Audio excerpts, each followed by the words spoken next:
Today we're doing something a little bit different. We are essentially building the ultimate continuing education session for nurses. Yeah, that's a good way to put it. But we're doing it by taking a stack of research papers, some pretty heavy cognitive psychology, and a bit of cutting-edge technology, and just blending it all together. It is a really special topic. We're stepping into what is, arguably the most chaotic, high-stakes environment in all of healthcare. I really want you to picture the scene. And for the nurses listening, this is going to be visceral. You're on the floor, maybe it's 3 a.m., it's quiet, and then that tone drops. Oh yeah, that specific alarm sequence, code blue, room 402, and instantly your physiology just changes. Your heart rate spikes, you grab the crash cart, you can hear the wheels just thundering down the linoleum, and when you get into that room, it is an assault on the senses. It really is. There are people shouting, there are alarms screaming from every machine, there's usually a family member crying in the hallway, right? It's supposed to be organized chaos. But sometimes, let's be honest, it feels a lot more like just chaos. It does. And the traditional training for this, ACLS or Advanced Cardiac Life Support, it teaches you the recipe. It gives you the algorithm, the checklist. Exactly. If the rhythm is this, you give this drug. If the rhythm is that, you shock. It's very, very binary. It's if X, then Y, push fast. Yeah. But here's the hook, and this is really the core of what we're unpacking today. What if the algorithm isn't enough? What if you could follow that recipe perfectly? You give the EP at the right time, you shock at the right joules, and the patient still dies, not because the medicine failed, but because the team failed. That is the terrifying variable. It's what we call the human factor, right? It's not about the chemistry of the drug, it's about the chemistry of the people in that room. How they talk, how they process information under pressure, and how they handle the crushing weight of what we call cognitive load. We have a lot to get through. We're going to break down the specific architecture of a high-performance team. We're going to look at why your brain, literally from a biological standpoint, cannot multitask during a code. It can't. And we're going to look at some mind-blowing technology called TE that lets us see inside the chest while we're pounding on it. But the mission here is really specific. This deep dive is framed for nurses. We are asking, how does a nurse transition from being just a task doer, the person following orders, to being a team resource management leader, the conductor of this chaotic orchestra? Yeah, it's the perfect term for it. Yeah. So let's start with the stakes. Yeah. Because I think people, they assume that if you're in a hospital and your heart stops, you're in the best possible place. You're surrounded by doctors and nurses. You're going to be fine. The data, it tells a very different story. If you look at the statistics from the Veterans Health Administration, the survival rate for in-hospital cardiac arrest is about 33.6%. Okay, so 1 in 3, that's it. Roughly, 1 in 3. And nationally across the US, depending on the study you look at, it fluctuates. Sometimes it's as low as 18%, maybe up to 30%. Wow. So in the absolute best case scenario, you have a roughly 30% chance of walking out of that hospital alive. That is much lower than I thought it would be. It's sobering. It really is. But here's the statistic that really keeps me up at night, and it's central to our whole conversation. The sources suggest that approximately 70% of clinical errors, mistakes that happen during these events, are attributed to human factors. Wait, hold on. Let me just process that.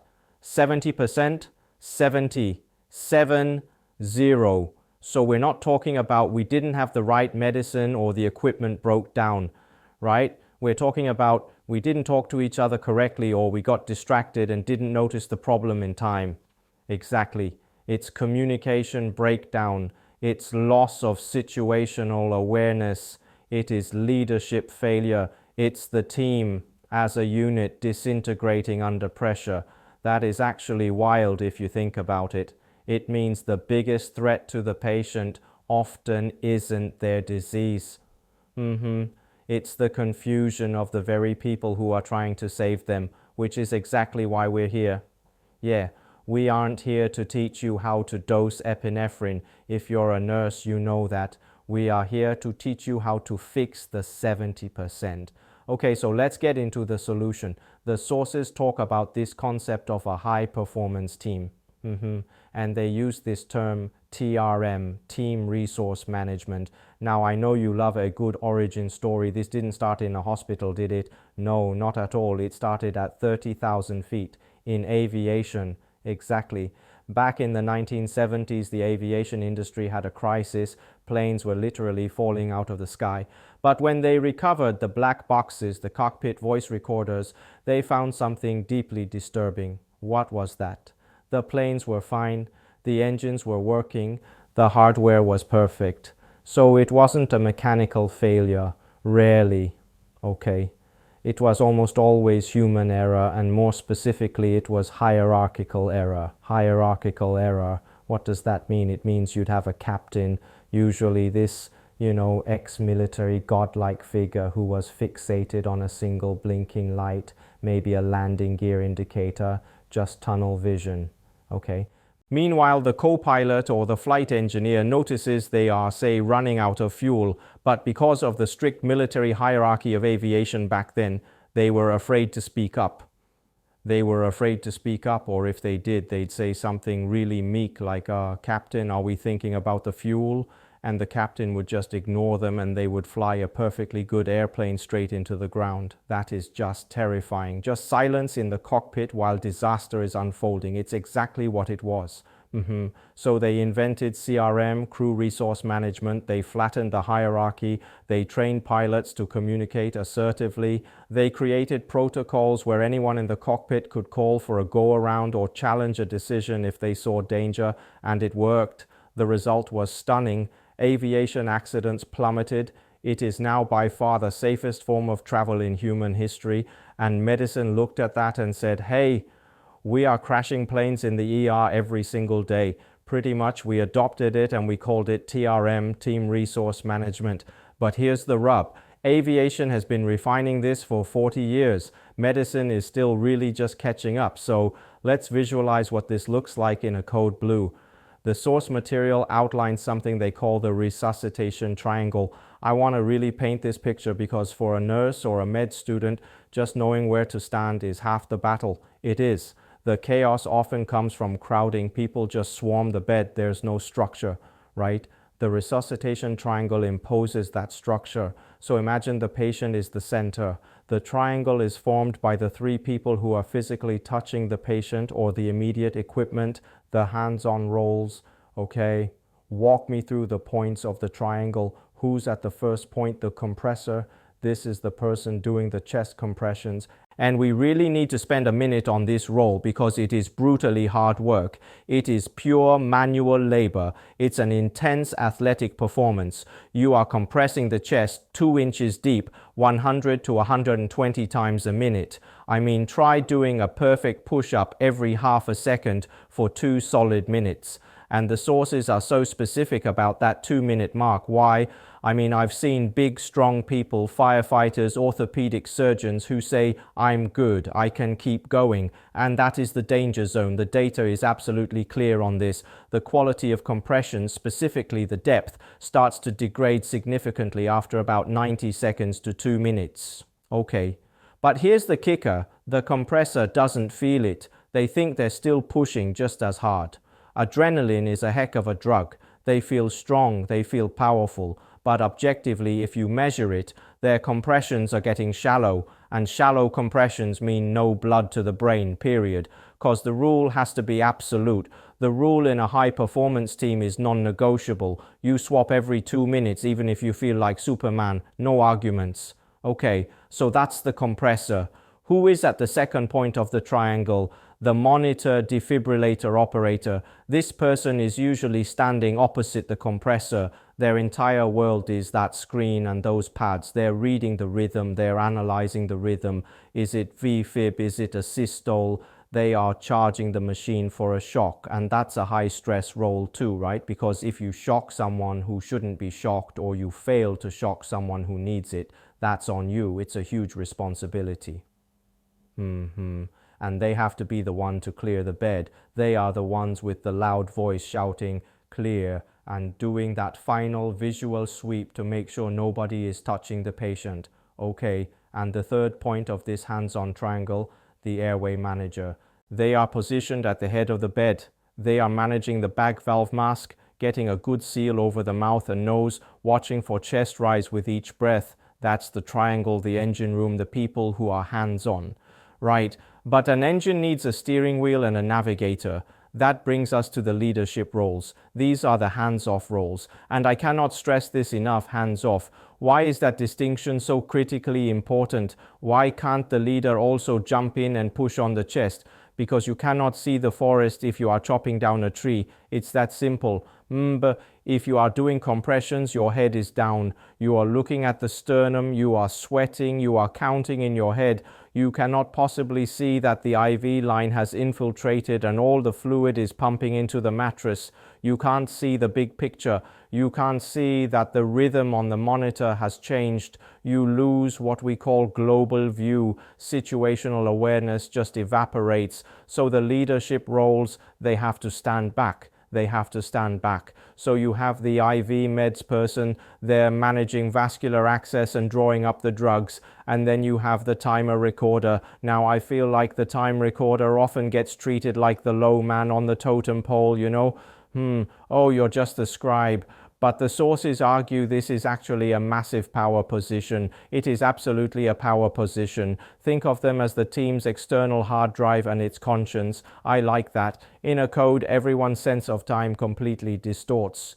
2 minutes can feel like 10 seconds. 10 seconds can feel like an hour. It's the time warp effect of stress. Exactly. The recorder is the only person anchored in objective reality. They are the ones who say, it has been 2 minutes, time for a pulse check. It has been 4 minutes, we are due for FE. If the recorder fails, the entire algorithm falls apart. The team gets lost in time. Then, of course, the team leader, the person orchestrating it all, the team leader, they're synthesizing all the data, the rhythm, the patient's history, the time, the energy of the team, and they're making the critical decisions. Before we move off the structure, I want to touch on a really fascinating point from one of the sources. I think it was a pediatric one. It talks about physiology-directed CPR. And it basically says that the old advice, push in the center of the chest, might actually be wrong. This is a huge, huge paradigm shift. For decades, we taught lower half of the sternum between the nipples. It was simple. It was easy to remember and teach. One size fits all. But humans aren't one size fits all. Not even close, especially kids, but adults too. Our internal anatomy varies a lot, and here's the problem. In many people, the aorta, the main pipe carrying blood out of the heart, sits right behind that standard compression point. So visualize this for me. I'm pushing on the chest, I'm trying to squeeze the heart to pump blood out, but if I'm pushing directly on the aorta, you're pinching the hose. Oh, you are compressing the very tube that the blood is supposed to exit through. We call it LVOT obstruction, left ventricular outflow tract obstruction. So the harder I push, the more I'm actually blocking the flow of blood. Potentially, yes, you are doing all this work, generating all this pressure inside the chest, but you slam the exit door shut, no blood gets to the brain. That is mind-blowing. It is. And this is why the best teams are moving away from this blind center of the chest CPR and towards using technology, which we'll get into with T, to find the actual best spot to push for that specific patient in that specific moment. It really reinforces that medicine isn't a cookbook. You have to look at the ingredients in front of you, 100%. Okay, so let's pivot. We've built a team. We have the bodies in the room in the right places. Now I want to get inside their heads because the source material spends a ton of time on cognitive load theory. This is the biological why behind that 70% error rate we talked about. So define cognitive load for us. Not the textbook definition, but what does it actually feel like? Okay, imagine your working memory, your brain's ability to hold and process information right now is a stage, a really small theater stage. Okay, I'm picturing a stage. The stage is tiny. It can only hold about 3 or 4 actors at a time. In normal life, that's totally fine. Walk the dog, buy milk, call mom. 3 actors, simple, manageable. Now enter the code blue. Suddenly you have 100 actors trying to storm that tiny stage. The patient has no pulse. The rhythm is V-fib. The wife is screaming in the hall. The PV just blew. Is it time for epi yet? Why is it so hot in here? It's a riot. It's a stampede. Ugh, it is a complete riot. And the bouncer at the door of your brain, your prefrontal cortex, it can't handle it. It just starts panicking and has to kick actors off the stage to let new ones on. And usually it kicks off the subtle but important things. Like what? Like noticing that the compressor is starting to get tired, or remembering that the patient has a history of kidney failure, so maybe we shouldn't give this specific drug. The brain tunnels down to the loudest, most immediate threats. No pulse, shock, and this is where the myth of multitasking comes in, right? We all like to think we're great multitaskers. You know, I can drive and listen to a podcast and drink my coffee, but you aren't multitasking, you are switch tasking.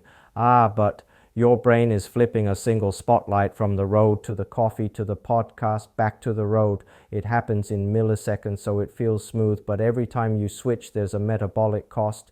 You burn glucose, you get tired, and there's a delay, a blind spot. There is a refractory period where your brain is blind. In driving, that's dangerous. In a code, it's fatal. There was a study in the notes that illustrates this perfectly. They took healthcare providers and asked them to just do chest compressions. Simple. Okay, standard task. Then in the next phase, they asked them to do compressions while performing mental arithmetic. Just simple math problems in their head.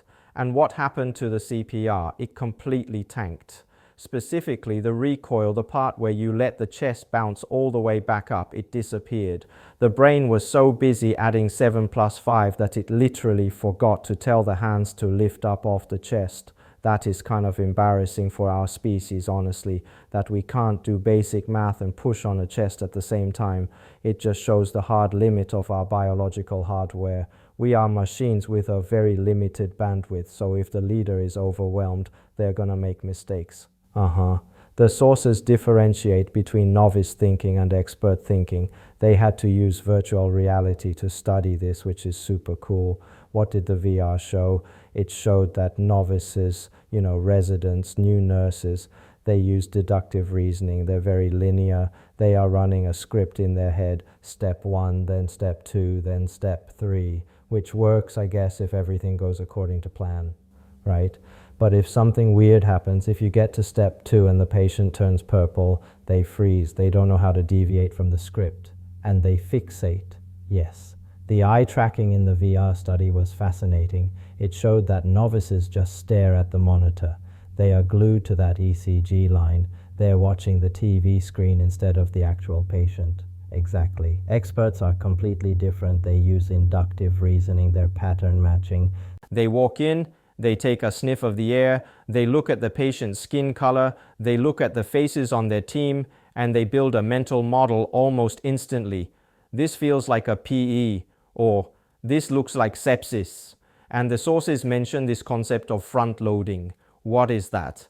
This is the secret sauce of the expert. Experts work really, really hard in the first 60 seconds of a code. They're not rushing to push drugs. No, they are organizing the team, they're assigning roles, they're getting the patient's history, they front load all the cognitive effort of logistics. And why do they do that? So that for the next 10 minutes they can coast a little. They have set up the system to run itself so their brain is free to think. They clear their own mental stage. Exactly, they kick all the logistics actors off the stage so they can keep the diagnosis actors front and center.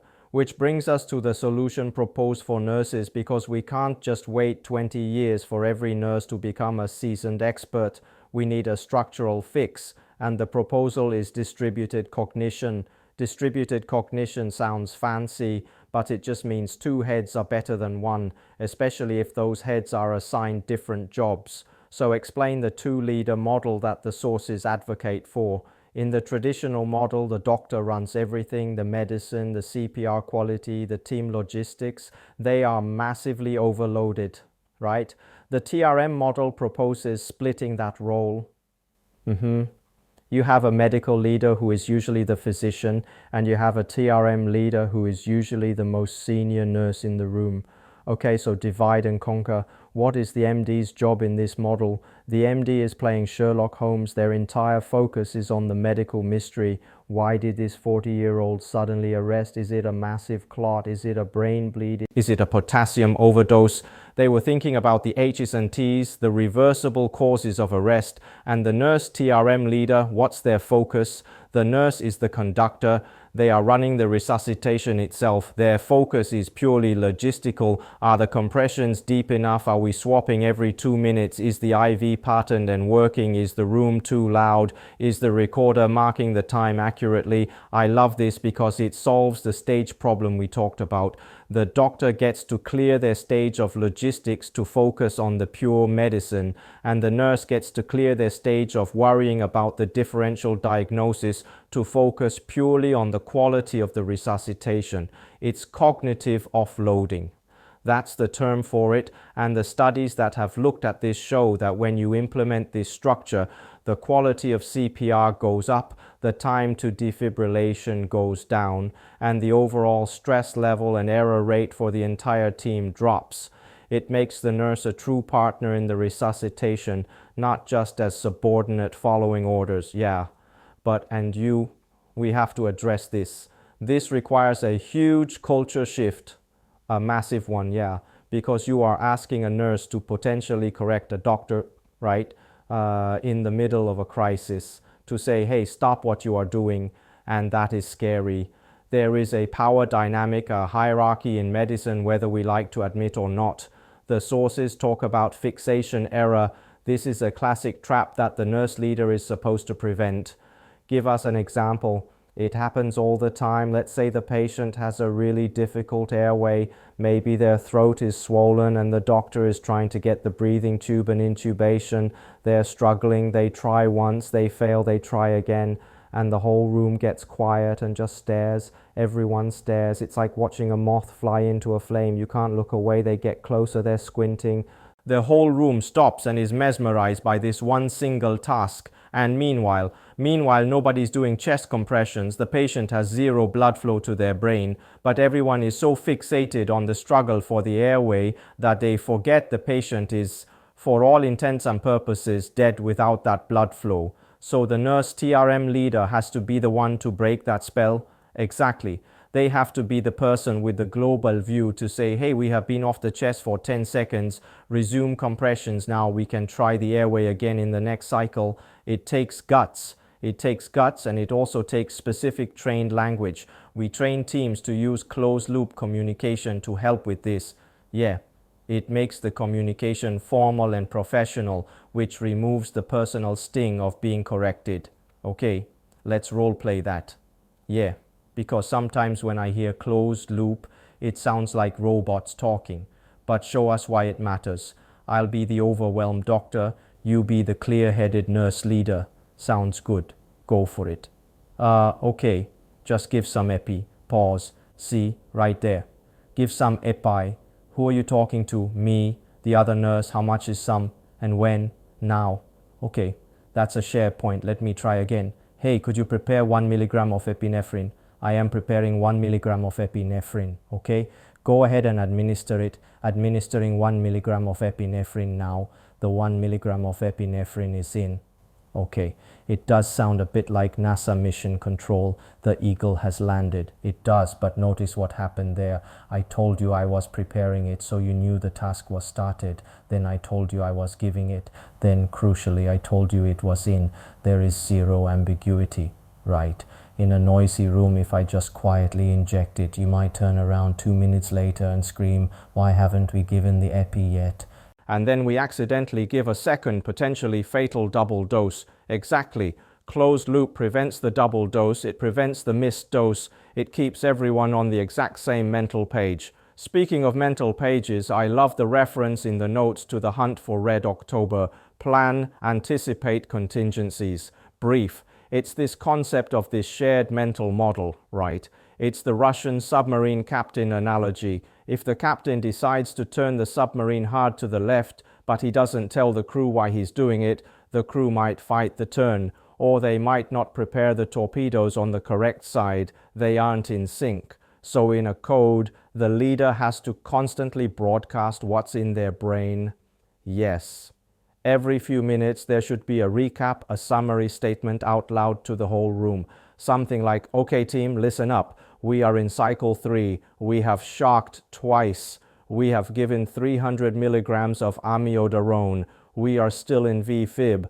My plan for the next cycle is if this shock fails, we're going to try esmolol. Does everyone agree with that plan? So does everyone agree? Yeah, heart feels really crucial.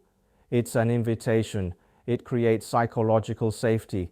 If the pharmacy tech over in the corner is thinking, wait, esmolol is contraindicated in this patient, they now have a clear opening to say it. If the leader just barks orders, that tech stays silent, the mistake happens, and the patient pays the price. So we have the people, we have the psychology. Now I want to bridge to the technology. Because we spend all this time talking about how our brains are blind to errors, but in cardiac arrest our eyes are also completely blind. Literally, we are doing all this work on the outside of the chest, but we have no idea what's happening to the heart on the inside. We don't know if the heart is full of blood or if it's empty. We don't know if the muscle is actually squeezing or if it's just flabby. We are flying completely blind. Until now. Enter T, transesophageal echocardiography. Now, most people have seen an ultrasound, right? You put the jelly on the belly, you look at the baby, that's transthoracic through the chest. Why is that bad for CPR? It's not bad. It's just extremely limited in this context. To get a good picture through the chest wall, you need a steady hand and a still target, which you do not have during CPR. Not at all. The patient is bouncing up and down on the bed. The image quality is terrible. So to get a clear look, you have to stop compressions. And we know that stopping compressions is death. It is the enemy of survival. Every single time you stop, the blood pressure in the arteries that feed the brain and the heart, the perfusion pressure drops to 0. It takes a long time to build that pressure back up again. Every pause is a step backwards. So how does TEA fix this fundamental problem? TEA takes the ultrasound probe, which is on the end of a long, thin, flexible tube, and slides it down the esophagus, the food pipe, which anatomically sits right behind the heart, directly behind it. We're talking millimeters away. So you get this incredibly clear, high-definition, movie-quality view of the heart from the back door, and the key is it's inside the body. That's the key. The probe sits inside the body, so it moves with the patient. You can continue doing high-quality, uninterrupted chest compressions, and the image on the screen stays perfectly stable. That is a complete game changer. You can watch the heart while you are resuscitating it. Continuous visualization, it just blows the old way out of the water and it reduces that pause time significantly. The data on this is really cool. They actually timed how long it takes to do a pulse check using different methods. They did. With the old hands on the neck method, it takes on average about 11 seconds to feel for a pulse or realize there isn't one. Okay, with a surface ultrasound, the TTE, it takes almost 19 seconds because they're fiddling with the probe, trying to get a clear picture once the compressions stop. 19 seconds of no blood flow to the brain. It's an eternity in a code. With because the picture is always right there on the screen. The average pulse check is 9 seconds. It is the fastest, most definitive way to verify if the heart is working or not. But it's not just about speed, it's about what you can see. Describe fine VFib for me, because this is a life-saving diagnosis you can't make any other way. Okay, so on the monitor, VFib ventricular fibrillation usually looks like a chaotic squiggly line, but as the heart muscle runs out of energy, those squiggles get smaller and smaller. Eventually, it just looks like a flat line asystole, and the rule for decades has been you do not shock a flat line. You can't shock a dead battery. Correct. So if you see a flat line on the monitor, you stop shocking. You give up on the electrical therapy. But TE has shown us that often that flat line is a lie. What do you mean? If you look with a T probe Even though the monitor is flat, you might see the heart muscle itself is still faintly shivering like a fluttering leaf in the wind. It's still humming with electricity. It is humming. It still has energy. That is fine VFib. And if you see that, you can shock it. You should shock it. There is no telling how many patients we have let die over the years because we thought they were in a systole when really they just needed one more shock and a better way to look at their heart. That honestly gives me chills, the idea that the technology can see life where our conventional tools just see death. It really is that profound, and it works the other way too. A condition called pseudo-PER, pseudo meaning fake, right? PER is pulseless electrical activity. That's where the monitor shows a normal looking heartbeat, but when you check, you feel no pulse at the neck. We traditionally assume the heart has stopped. Electromechanical dissociation. So you start CPR.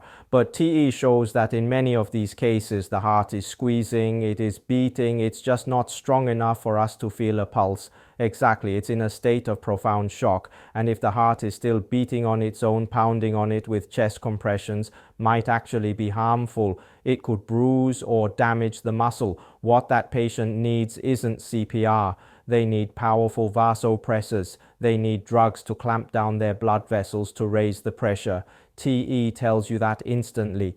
And then there's the area of maximal compression. We talked about pinching the hose earlier. Can TE actually fix that in real time? Yes. This is what we call eyes on CPR. You put the probe down, the compressor starts. The nurse leader looks at the TE screen and says, "Whoa, we're crushing the aorta. Everyone move your hands down 2 centimeters. The compressor adjusts their hand position, and right there on the screen you suddenly see the left ventricle pop open and start squeezing effectively. The blood flow doubles. Immediate visual feedback, immediate physiological optimization. You aren't guessing anymore. You're not using a one-size-fits-all approach. You are targeting the physiology of that specific human being in front of you. This all sounds absolutely amazing. But I'm guessing you can't just watch a YouTube video and then start shoving probes down people's throats. No, definitely not. This is an advanced skill. And frankly, all of this, the TRM, the leadership, the communication, the TE, it's a contact sport. You cannot learn it in a lecture hall. Which brings us to the final piece of the puzzle, simulation. Simulation is the safe container. It's the flight simulator for medicine. I think some people still roll their eyes at sim. They think, oh, it's a plastic mannequin, it's silly, it's not real. You have to have a suspension of disbelief for sure. But once you buy into it, it is incredibly powerful because in a sim lab, you can kill the plastic patient, you can give the wrong drug, you can fail to communicate, and nobody actually dies. Nobody dies, but your brain learns. The emotional imprint of, oh my God, I killed the mannequin because I was too afraid to speak up, is incredibly strong. It changes your behavior for the next time it's real, and the real learning happens in the debrief afterwards, right? Right, 100%. The 10-minute scenario is just the setup. The 45-minute debrief is where you unpack all the mental baggage. It's not about, did you give the epi? It's, why didn't you speak up? Why did we get fixated on the airway? That reflective discussion is what actually rewires your neural pathways. The sources mention a technique called rapid cycle deliberate practice. That sounds pretty intense. It is. It's sort of the drill sergeant method, but in a supportive way.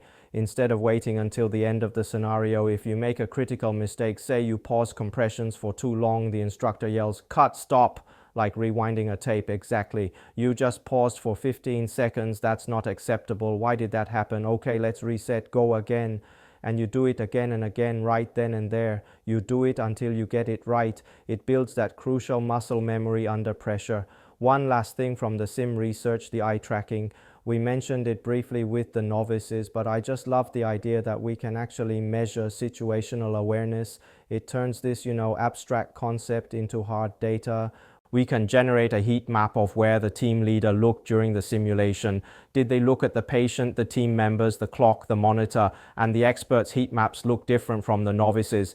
Yeah, completely different. The experts are constantly scanning. Their eyes are always moving. They check the compressor, check the scribe, check the monitor, look back at the patient's face. They are gathering data from the whole room continuously. And the novices, They get tunnel vision. Their heat map is just one bright red spot right on the ECG monitor. So if you want to be a better leader, keep your head on a swivel. Look at your team, read the room. That is true leadership. So let's bring this all home. We have covered a massive amount of ground here, from the crash of airplanes in the 1970s to the biophysics of the aorta. It is a lot, but the thread that connects it all is this idea of optimization. We're moving from a good enough model, the standard one-size-fits-all algorithm, to a truly high-performance model, and the nurse is the absolute linchpin of that shift. That is the big takeaway for me. For the nurses listening to this, you are not just there to push the meds and document the time. The research is calling for you to step up, to own the role of the TRM leader, to be the conductor, by taking on the cognitive load of the logistics, by managing the team dynamics, by ensuring that closed-loop communication happens.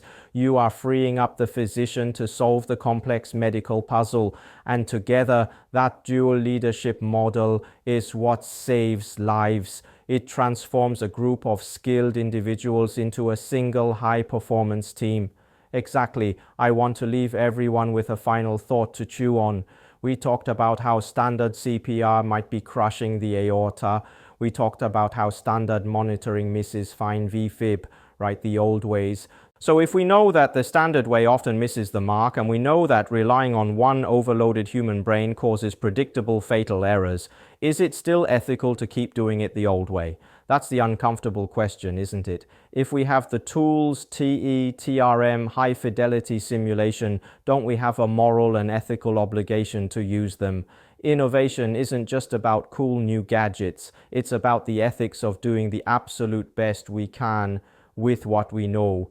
And right now, we know we can do so much better. A huge thank you for guiding us through this. And to all the nurses listening, thank you for what you do.